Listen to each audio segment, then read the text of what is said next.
Assalamu alaikum, my dear students. How are you? I hope you all will be very fine and you will be ready to have the knowledge of the second part of this very phylum, that is a phylum Mollusca. And in this topic, we shall discuss only three things. One of them is reproduction, second two is the classification, and last one is the economic importance of this particular phylum. So without wasting our time, let's jump to the whiteboard.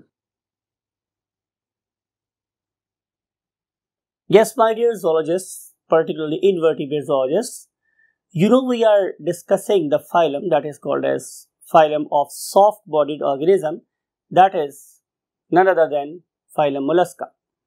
और हम phylum Mollusca की आज जिस attribute को study करेंगे उसमें से पहला क्या था, रिप्रोडक्शन.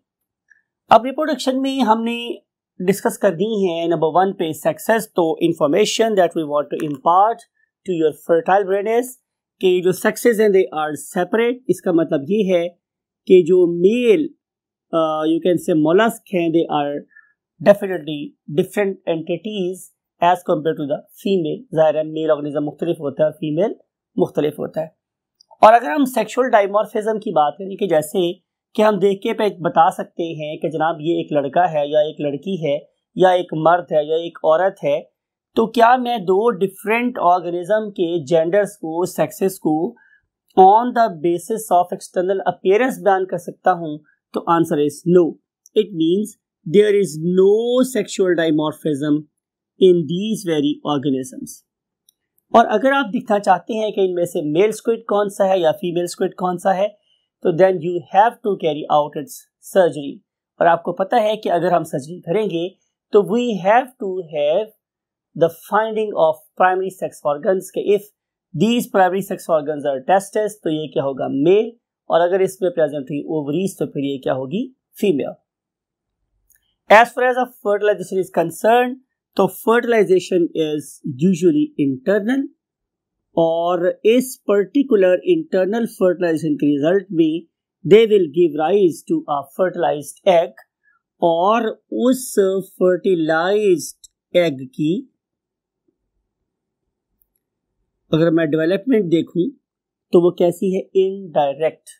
इसका मतलब ये होगा कि ये ऑर्गेनिज्म स्टॉप ओवर स्टेजेस से गुजरेंगे और आपको पता है कि जब भी स्टॉप ओवर स्टेज इन्वॉल्व होगी तो definitely they will give rise to what, the larvae. तो इसमें लार्वी बनते हैं. So that is information that is basically given in your book. और वही बात है कि मुझे हुक्म अज़ा ला इलाहा इल्लल्लाह की मुझे सिर्फ ज़्यादा बातें आपको बुक तक कन्फाइन रखनी है. So let's jump to the next topic and that very topic is classification. हमने आप लोगों की बुक के मुताबिक ही सिर्फ पढ़ाना है, तो उसमें आप लोगों को डिस्कस करनी है कितनी classes, total 3. Otherwise there are 6 classes. So आप लोगों को उन 6 क्लासेस में से 6 के नेम्स भी वन नहीं चाहिए हैं. आपको सिर्फ और सिर्फ 3 क्लासेस के नेम्स चाहिए और उसकी कुछ यू कैन से कैरेक्टरिस्टिक्स आप लोगों को माइंड में रखनी है. तो पहली क्लास है गैस्ट्रोपोडा, राइट. और अगर आप लोग इस पर्टिकुलर गैस्ट्रोपोडा को देखिए तो मैं ये चाहता हूं कि मैं अनलाइक योर बुक आप लोगों को मैं पहले एग्जांपल मीन्स उनकी जो मिसालें हैं वो लिख दूं, सो दैट कि अगर आपके माइंड में वो पिक्चर होगी तो आप उन पर्टिकुलर पिक्चर को माइंड में रख के उसकी कुछ फीचर्स खुद भी ले सकते हो. तो I want to place examples और the members of this particular class at first. So जो सबसे पहली मेरे पास एग्जांपल है उसका नाम है हेलिक्स एस्प्रा, हेलिक्स एस्पर्सा. और ये जो हेलिक्स एस्पर्सा है इसका जो नाम है garden snail, that is garden snail. यानी कि जो हमारी स्नेल है और जो हमारी स्लग है, these are the 2 examples of this particular file. आप लोग इस पर्टिकुलर इमेज को देखें. This is the image of what, Helix aspersa, that is called as the garden snail. और अब आप देखें इस इमेज को, that is regarding the slug और it is also known as Limax. तो ये 2 एग्जांपल्स हैं जिसको आपने अपने माइंड में रखना है. और इन एग्जांपल्स अपने इन पिक्चर्स को माइंड में रखने के बाद हम इससे कुछ एट्रीब्यूट स्टडी कर रहे हैं.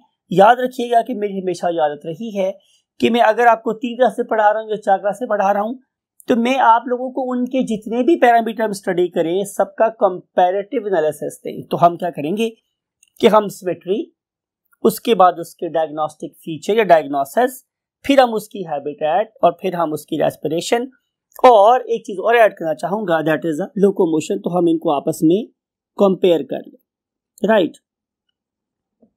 तो माय डियर स्टूडेंट्स, सबसे पहली बात है कि इस ऑर्गेनिज्म में सिमेट्री कैसी है। बात आपने गौर से सुननी है, बात बहुत ध्यान से सुनने वाली, माइंड में रखने वाली है कि अगर मैं इसकी सिमेट्री की बात करूं तो आप लोगों को याद होगा कि जो ही हम लोग फाइलम प्लेनेरिया से आगे मूव हुए तो सारे के सारे ऑर्गेनिज्म की सिमेट्री कैसी हो गई थी, बाइलेटरल।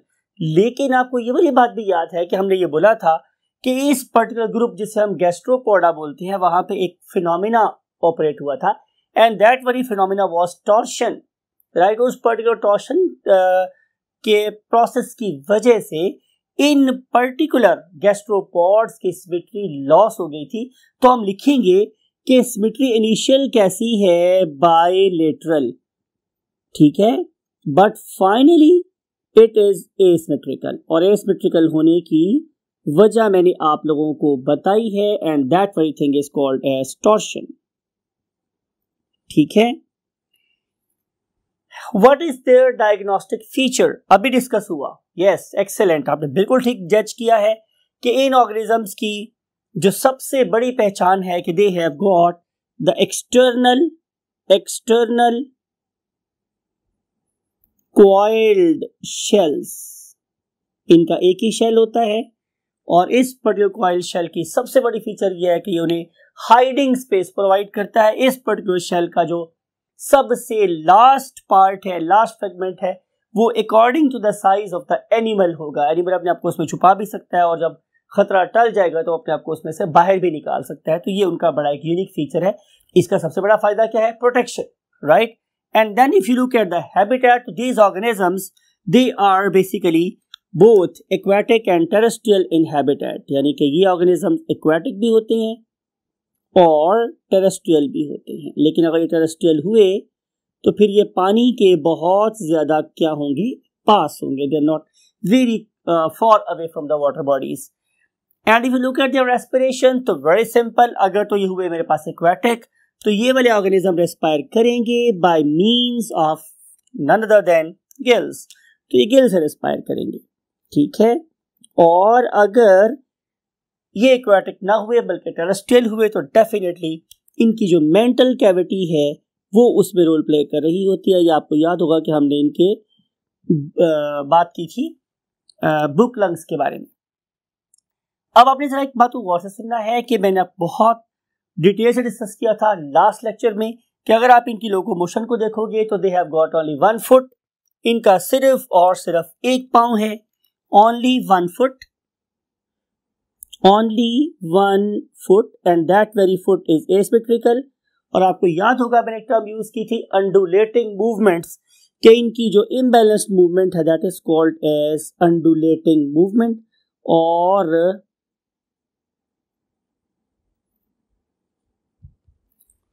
इस पर्टिकुलर फिनोमेना के लिए आप इस वीडियो को देखें कि ये एक पर्टिकुलर मेरे पास गार्डन स्नेल है, जब भी हम इसको टच करते हैं तो ये इसकी मूवमेंट कैसी एबनॉर्मल है, एब्रप्ट है, इसमें कोई तरतीब नहीं पाई जा रही, इसलिए हम इसे अंडुलेटिंग मूवमेंट का नाम देते हैं। और वजह क्या है, सिर्फ एक ventral muscular foot. Now we want to jump to next class, that is called class Bivalvia. That very class Bivalvia name indicate कर रहा है कि जब मैं वर्ड यूज करता हूं बाय तो इसका मतलब है two. Yes my dear students, you are perfect, कि बाय का मतलब होता है मेरे पास टू, और वेल्व्स मीन पीसेस। ये हम किस चीज की बात कर रहे हैं, इसमें किस चीज के 2 पीसेस हैं, तो आंसर इज कि इनके शेल के 2 पीसेस हैं। दे हैव गॉट, जैसा आपको याद है लास्ट क्लास में शेल कैसा था, कॉइल्ड, लेकिन इस वाले केस में जो शेल है वो कॉइल्ड नहीं है बल्कि उसके हमारे पास 2 पीसेस है, राइट। और इस पर्पस के लिए आप लोग एग्जाम्पल देख रहे हैं। नंबर 1 मैं चेंज कर रहा हूं कलर, और जो पहली एग्जाम्पल है मेरे पास that is called as Mytilus, and the very next example is Austria.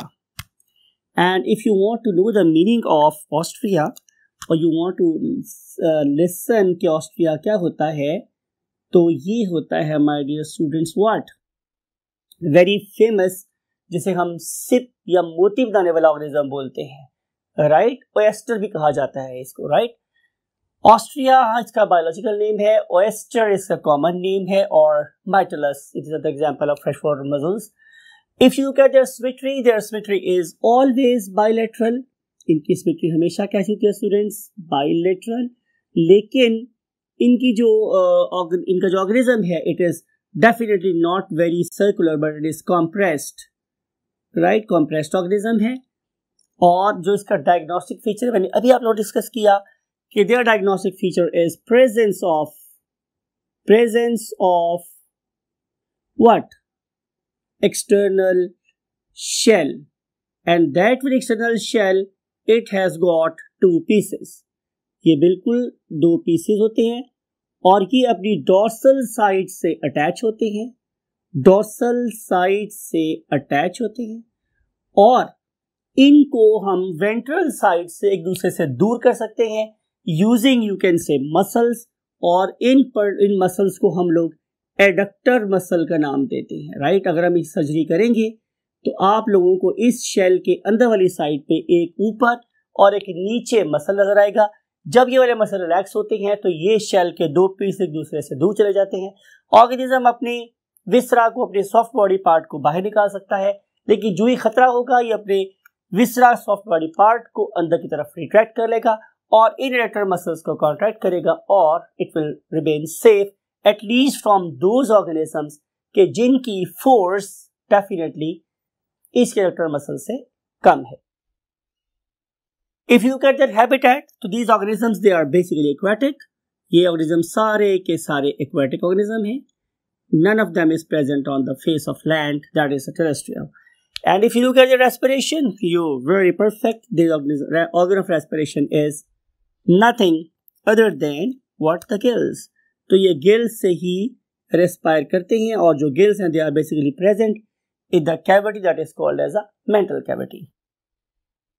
Examples दोबारा बोल रहे हैं. Examples इसकी 2. One of them is Mytilus, that is basically called as what? जिन्हें हम लोग मसल्स बोलते हैं, और ऑस्ट्रिया जिन्हें हम लोग सीप या हम मोती बनाने वाले ऑर्गेनिज्म का नाम देते हैं. Now we want to the last class, and that is called as a cephalopods. और आपको पता है कि जब भी मैं वर्ड यूज करता हूँ cephalic region, तो इसका मतलब मेरी खोपड़ी, मेरा हेड रीजन. तो ये वाले ऑर्गेनिज्म ऐसे हैं कि जिनके पास एक बहुत बड़ा सर मौजूद है. सेफेलिक का मतलब क्या होता है स्टूडेंट्स? मेरे पास हेड. यानी कि अगर आपको कोई सॉफ्ट बॉडी ऑर्गेनिज्म मिले और उसका सर बहुत बड़ा हो तो डेफिनेटली वो क्या होगा? सेफलोपॉड होगा. और इसकी एग्जांपल हमारे पास आपने दोबारा देखनी है. One of them is Loligo, right? And you know very well कि हम लॉलीगो को आम जबान में स्क्विड बोलते हैं, राइट? लॉलीगो और the squid. And then, what is the next example? Next example is none other than sepia. Whenever we use the term sepia, इसका मतलब होता है कि we are talking about cuttlefish.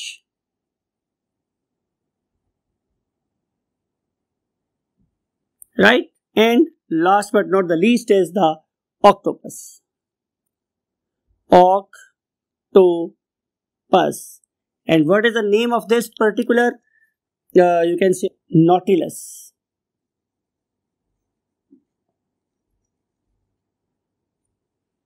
Right. तो ये मेरे पास 3 एग्जांपल्स हैं. मेरा ख्याल है कि इनमें से कोई भी ऐसी चीज नहीं है जिसके बारे में आप नहीं जानते. अगर आप नहीं जानते तो दोबारा से देखिए. Look at this very image. It is for Loligo. It is also called as squid. Number 2 is a sepia, also known as a cuttlefish, and last one is octopus, known as Nautilus. अब इन तीनों की तीनों examples में जो एक चीज common है वो ये है कि जो फिशरमैन होते हैं, जिसे हम मछुआरे बोलते हैं, they normally call them as ink fish, because आपको पता है कि जब कभी भी खतरा होता है तो ये वाले ऑर्गेनिज्म अपनी सराउंडिंग में एक ब्लू कलर का इंक रिलीज करते हैं. ऑर्गेनिज्म कैमोफ्लॉज हो जाता है, और कैमोफ्लॉज होने के बाद जब तक बादल छटेंगे मीन इस ब्लू इंक के, तो ये वाला ऑर्गेनिज्म एस्केप करके कहीं से कहीं निकल चुका होगा. तो इनका बहुत ज़बरदस्त सेफ्टी एक मैकेनिज्म है इसीलिए हम इन सबको क्या बोलते हैं, इंक फिशेस। सिमेट्री की बात की जाए तो these organisms are definitely bilateral symmetrical, और ये पूरी जिंदगी बायलैटरल ही रहते हैं। And if you look at their diagnostic feature, तो very simple, these organisms, they are basically what? They are basically they lack external word shell, external shell नहीं होता, plus they have got internal shell। अगर external नहीं है तो फिर क्या है, internal shell है, और इंटरनल शेल भी पूरी बॉडी में ही प्रेजेंट है, बल्कि वो सिर्फ और सिर्फ कॉन्फाइंड है कहाँ, टू द हेड रीजन, और quite often even it is also absent. So ये मेरे पास परफेक्ट सॉफ्ट बॉडीड ऑर्गेनिजम्स हैं। And if you look at their habitat, तो they can not exist on land, they are 100% aquatic organism, they are 100% aquatic organisms। और मैं अगर ये कहूं कि most of them they are marine aquatic, तो ये भी गलत नहीं होगा। आपको याद है हमने पहले वाली क्लास में ये पढ़ा था कि उनके पास एक क्या प्रेजेंट होता है, फुट, और उस पर्टिकुलर फुट की वजह से ये मूव करते हैं इन अ इम्बैलेंस्ड वे। लेकिन अगर मैं इस ग्रुप की बात करूं, that is the squid, so they are the most you can say versatile organism in the term of their maneuverability, in the terms of their movement, they are the fastest amongst all mollusks। तो हम बोलेंगे कि they are very swift swimmers, they can swim, they can walk, they can propel like a jet, so they are the most versatile in the terms of their locomotion। लेकिन अगर आप लोग बात करेंगे बाइवेल्विया की, तो ये वाले ऑर्गेनिज्म अपनी एडक्टर मसल की वजह से ही उछलते कूदते हैं, otherwise they are not very active organisms. And now we want to move to the last topic, and that is called economic importance, right? Phylum Mollusca की इकोनॉमिक इंपॉर्टेंस आपको पता है। जब मैं बात करूंगा इकोनॉमिक सी, तो उसका मतलब है कि हम पैसा कमाने की या पैसा के लॉस होने की बात करेंगे। तो डेफिनेटली जब ये ऑर्गेनिज्म मुझे नुकसान पहुंचाएंगे तो उसकी वजह से मेरा लॉस होगा, तो मैं इसे बोलूंगा कि ये उसका हार्मफुल इकोनॉमिक इफेक्ट है। और अगर मैं उनको बेच के उनसे कोई चीज गेन कर सकता हूँ, पैसा गेन कर सकता हूँ, तो उसका मतलब है कि इसका यूजफुल इफेक्ट है। तो हम इनको देखते हैं। सबसे पहली बात, इसका हार्मफुल इफेक्ट क्या है कि अगर आप लोग देख रहे हैं स्टूडेंट्स किसी भी फॉर एग्जांपल गार्डन स्नेल को, तो स्नेल्स की सबसे बुरी बात ये है कि ये मेरे प्लांट्स की रूट्स को और मेरे प्लांट के स्टेम्स को कट कर देते हैं, और कट करने के बाद जाहिर है ये मेरे गार्डन को खराब करते हैं, राइट। तो इनका एक बैड इफेक्ट है। इसके अलावा अगर आप देखें तो हमारे पास शिप वर्म्स होते हैं, शिप और यू कैन से स्लग्स होती हैं, और ये पर्टिकुलर जो शिप स्लग्स हैं ये खराब कर सकती हैं। जाहिर है तो पुराने दौर के शिप्स को कि ज़ाहिर जो लकड़ी के बने होते थे और ये लकड़ी के ऊपर रहते थे, सर्वाइव करते थे और हमारी लकड़ी को गिला छड़ा देते थे, तो इस तरीके से हमारी जो बहुत सी शिप्स थी वो डूब जाती थी या ख़राब हो जाती थी। लेकिन चूंकि आज हमारे पास जाहिर है एक और बेटर सुपीरियर मेटल आ गई है, तो आमतौर पे ये हम लोगों को प्रॉब्लम नहीं कर रहे होते। लेकिन बहरहाल पुराने दौर में ये जो शिप्स लग्स थी ये बहुत से शिप्स के डूबने और टूटने का बहुत बड़ा एक जरिया हुआ करती थी। अब हम चलते हैं इसके कॉस्ट इफेक्टिव यूजफुल इफेक्ट की तरफ। तो अगर मैं यूजफुल होने की बात करूँ तो these organisms are very useful as well, because की नंबर एक बात ये है, these organism they are source of very valuable you can say beads. अगर आप इस पर्टिकुलर वीडियो को देखें तो यहाँ पे ये जो मोहतरमा है ये इस वक्त एक समंदर के शैलो वाटर में क्या कर रही हैं, अपने सर्च कर रही हैं, और सर्च करने के बाद इन्हें यहाँ से मिल जाते हैं ये कुछ ओएस्टर्स। और आपने देखा कि ये ओएस्टर माइटलस नहीं है, ये ओएस्टर्स हैं। तो इन पर्टिकुलर ओएस्टर्स को लुक एट दिस, के जो मोहतरमा है अब इनके एजेस को ब्रेक कर रही हैं, और ब्रेक करने के बाद with the help of knife ये उन्हें खोलती हैं, और खोलने के बाद इसके सॉफ्ट बॉडी पार्ट के अंदर इंटेग्रल्ड होता है ये वाला पर्ल। तो ये बड़ी वैल्यूएबल, बहुत ज़्यादा प्रेशियस बिकते हैं ये, और जाहिर है हमारी ऑर्नामेंटल इंडस्ट्री में इनका बहुत बड़ा रोल होता है। फिर आपने देखे होंगे कि खासतौर पे हमारे कराची के साहिल पे बहुत से लोग होते हैं जो स्नेल जो स्नेल होती है उसके शेल से बने हुए बहुत से ऑर्नामेंटल ऑब्जेक्ट्स बना लेते हैं, और जाहिर पे इनको बेच के वो पैसे कमाते हैं। तो ये एक ऑर्नामेंटल चीज़ भी है जो हमारे घरों में इस्तेमाल होती है। और किसी ज़माने में मुझे याद है कि इन पर्टिकुलर सीप को हम प्रो के किस्म धागों में और नायलॉन की तारों में हम लोग बड़े खूबसूरत किस्म के कर्टन्स भी बनाया करते थे, पुराने दौर की बात है। तो इस तरीके से बाहर लोग इसको इस्तेमाल करते हैं for the purpose of beauty, लेकिन ये तो वो चीज़ है जो कि लो लेवल पे इस्तेमाल हो। लेकिन अगर हम देखें तो नेशनल लेवल के ऊपर जाके आप लोगों को अमेरिका जैसे कंट्री में आपको नजर आएगा कि इन पर्टिकुलर शेल्स को क्रश किया जाता है और क्रश करने के बाद इसमें टार मिलाई जाती है और टार मिलाने के बाद इनसे रोड्स बनाई जाती है जो कि काफी ज्यादा स्ट्रांग होती है, right. And last but not the least वो ये है कि ये वाले ऑर्गेनिज्म फूड का एक बहुत बड़ा सोर्स है। आपको पता है कि सी फूड में इन ऑर्गेनिज्म को बहुत ज्यादा शौक से खाया जाता है और इन्हें खाने वाले लोग भी बड़े स्पेसिफिक होते हैं, उनके पकाने का तरीका भी बहुत स्पेसिफिक होता है। इवन जो बहुत से रेसलर टाइप ऑर्गेनिज्म हैं जो कि अपने आप को बड़ा निंजा का एक्सपर्ट कहते हैं, उनकी सक्सेस को समटाइम अवॉर्ड ही तब माना जाता है या किया जाता है कि जब ये इस किस्म के ऑक्टोपस को जिंदा खा के दिखाते हैं। तो they have got tremendous, you can say, application in the terms of bravery and in the terms of food, particularly in the eastern countries and even in case of America and few places at Africa. आमतौर पे जो हमारा country है, हमारे जो इर्द गिर्द के लोग हैं, वो आमतौर पे इन ऑर्गेनिज्म को नहीं खा रहे होते, लेकिन बहरहाल they are source of food.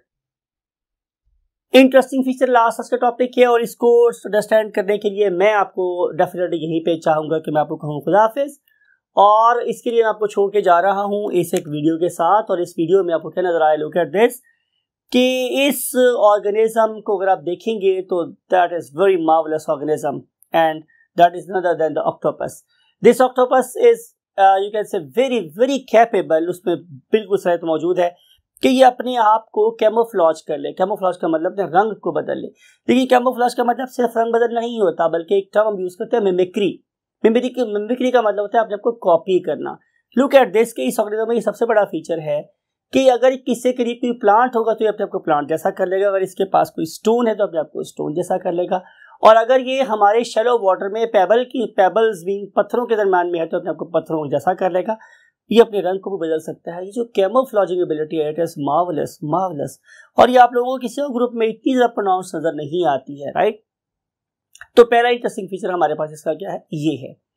और इसके बाद स्टूडेंट्स अगर हम देखें दूसरा फीचर मेरे पास क्या है, जैसे मैंने डिस्कस किया था आप लोगों के साथ कि जब कभी भी इन ऑर्गेनिज्म को क्या होता है कोई थ्रेट, तो ये एक इंक रिलीज करते हैं। लुक एट दिस, और इस particular for the second interesting feature that is called as its escapability, हम इस वीडियो को देख रहे हैं। इस वीडियो में यू कैन सी कि जब कभी भी इस ऑर्गेनिज्म मीन इंक फिशेस को खतरा होता है तो ये रिलीज करती है एक ब्लू कलर की इंक इन इट्स सराउंडिंग, और जो इसका प्रेडेटर है मीन्स वो शिकार करने वाला ऑर्गेनिज्म है वो इसी में उलझ जाएगा। And look at this how you can say simply how easily this particular ink fish can escape from here. तो ये हमारे पास इसके दो बड़े ही ज्यादा इंटरेस्टिंग फीचर्स हैं, right.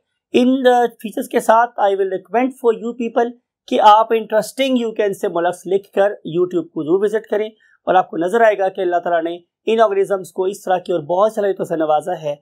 Those are really making it a very wonderful organism on the face of earth। और एक और वीडियो दिखाती है हम, आई विश कि आपको वीडियो आपको और दिखा दी जाए। इस वीडियो में आप देखेंगे कि ये ऑर्गेनिज्म साबित कर रहे हैं कि सिर वड्डे सरदारां दे ते पैर वड्डे गवारां दे। यानी अगर आप इन ऑर्गेनिज्म को देखेंगे जिनका इनवर्टिब्रेट वर्ल्ड में सबसे बड़ा सर है, तो they are literally doing marvels in terms of learning. कि ये वाले ऑर्गेनिज्म हमारी इस वीडियो में नजर आ रहा है कि they can identify the symbols, they can carry out some very simple sort of you can say calculations, और सबसे अहम बात यह है कि they are so intelligent कि अगर आप इनके सामने कोई काम कर दें, for example look at this कि this particular octopus can even open the jam bottle, तो ये डिफरेंट चीज़ों को एक्सप्लोर कर सकते हैं और एक्सप्लोर करने के बाद अपनी इंटेलिजेंस, अपनी superiority, supremacy of the brain को ज़ाहिर है डिस्प्ले करते हैं। मैं फिर ही बोलूँगा कि दुनिया यहाँ ख़त्म नहीं हो गई है। इन ऑक्टोपस की दुनिया बहुत खूबसूरत, बहुत हसीन है, आपको इसमें झांकने की ज़रूरत है, और इसके लिए डेफिनेटली आप डिफरेंट किस्म के सर्चेज को इस्तेमाल करें और अपने नॉलेज को ज़रूर क्या करें, जिला बख्शे। इस दुआ के साथ कि आपका इल्म ऐसे ही बढ़ता रहे और आपको अच्छे अच्छे लोग मिलते रहें जो आपको इनके बारे में अच्छी अच्छी चीज़ें बताते रहें, और आप अपने वालिदैन का अपना बहुत ख्याल रखें। आई वुड लाइक टू से यू बाय बाय।